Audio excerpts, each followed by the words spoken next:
Hi, I'm Candy from Quilt Vine, and welcome to our third video with our Scrappy String Sew Along. Today I'm just going to be demonstrating a few more things of how we're going to piece on paper and fabric, and how we're just going to use what you have.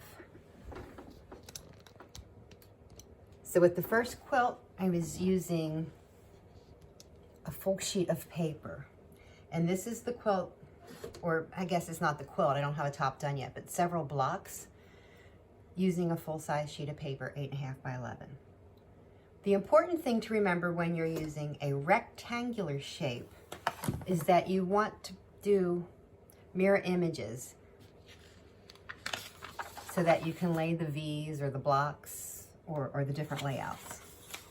So what you're going to do is you're going to take your paper and you're going to fold it on the 45-degree angle, but at the same time you want to take a second sheet of paper and fold it at a 45-degree angle in the opposite direction. It's very important when you're doing this to always work in pairs. So once you have your paper folded, you're going to be working out from the fold. So I'll take this one, and when I lay my pieces of fabric down, right side up on that one, make sure your paper's totally covered. Again, I can pin it on or I can glue it on to keep it to stay so it doesn't shift. And then I take the next one and I lay it right sides together, and I'd stitch my 1/4 inch, and then I press it out like I've been showing you on the previous videos. So the important thing is then with this one, I've got the angle going the opposite direction. So then when I work on this one, it would be like the same thing. You know, lay your first one down, right side up, your second one down, right side together, and stitch, press open. You just want to be consistent. When you do it this way, you want to make sure you're consistent and your fabric is always on the side where your crease is, on the inside. Because you don't want to do one where your crease is on the inside and the other one where your crease is on the outside, because then you're going to end up with them all going the same way, and you do want mirror images. And then the same way is, and then here's one of the blocks that I'm using from that. So the same thing as when you're using fabric, you're going to do the same thing.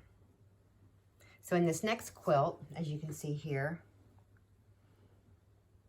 we did it on pieces of fabric that are 6 by 12. Why 6 by 12? Because that's the size of my ruler, 6 by 12. If you have a ruler that's 6.5 by 12.5, make them 6.5 by 12.5. If you have a ruler that's 6 by 14, do them that. If you have a ruler that's 12 by 12, you can make them that. You can have a ruler 8 by 8, make them that. The idea is to make this easy and to use what you have. So then it's the same thing with the fabric as it is with the paper. I'm going to bend that up, get that 45-degree angle, and crease it. And then I'm going to do a pair. I'm going to do another one at the same time. I'm going to bend it up, get that 45-degree angle, and crease it. Now, if you know you're going to use 20 blocks, 40 blocks, whatever, you can go ahead and do these all to start with, and then just leave them lay like this, and you don't have to worry about it. You know you've got enough pairs. Then when you pull them to work on, it's the same thing. The side that has the crease indented is where you're going to begin laying your fabrics. So I can lay one here, make sure my fabric's covered up, and then lay one on top of it, stitch, and press open. I'm not going to actually sew today and show, you know, the whole idea and trimming it up because we've already covered that. And then back to the idea of, oh, before we get on to that, I want to show you then I have these other quilts using the same 6 by 12 inch. I actually have 3 to show you. I've got, you know, this first one that I showed you. The second one is the exact same fabrics. Lou pieced both of these for me. These are the same fabrics, just laid out in a different manner. And then I have this one to show you, which is the same thing, except it's done in cool colors.